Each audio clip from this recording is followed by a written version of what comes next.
মোর্শেদ সাহেব, আমাদের সৌদি আরবে আইডি কার্ড বা হচ্ছে ইকামা কার্ড, তো আবসা থেকে যে অনলাইন ইকামা থাকে ওই কার্ড দিয়ে চলা যাবে নাকি ইকামা কার্ড আপনাকে বের করতে হবে?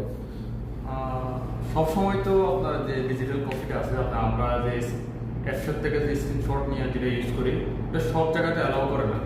কিছু কিছু ক্ষেত্রে আমাদের ফিজিক্যাল যে আমাদের প্লাস্টিক কার্ড আছে ফিজিক্যালি ইকামা কার্ডটা প্রয়োজন হয়। যেমন হইতে পারে আপনার আপনি যদি ব্যাংকে কোনো সেবার জন্য যান ফিজিক্যালি ইকামা কার্ড ছাড়া ওরা আপনাদের কোনো সেবা দেবে না। এছাড়াও আপনার সরকারি কোনো দপ্তরে গেলে সরকারি কোনো সার্ভিসের জন্য গেলে সেক্ষেত্রে ইকামা কার্ড ফিজিক্যালি ইকামা কার্ড দরকার হয়।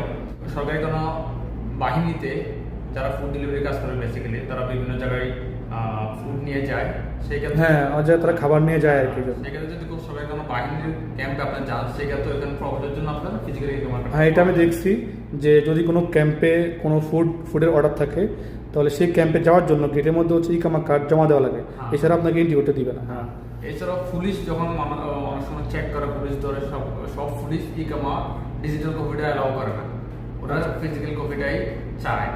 ইভেন ডিজিটাল কপিটা হচ্ছে ডিজিটাল প্ল্যাটফর্মের জন্য ডিজিটাল কার্ডটা রাখাটা সবচেয়ে বেস্ট। এখানে আমার হয় নাই ওদের ইকামা নাম্বার বের করে দিই, ফিজিক্যাল কার্ড বের করে দিই। আপনাদের যে কোনো প্রয়োজনে যে কোনো সময় যে কোনো সেবার জন্য আমাদের তালা ডাবল যোগাযোগ করুন, ইনশাআল্লাহ সকল সেবা পেয়ে যাবেন। আসসালামু আলাইকুম।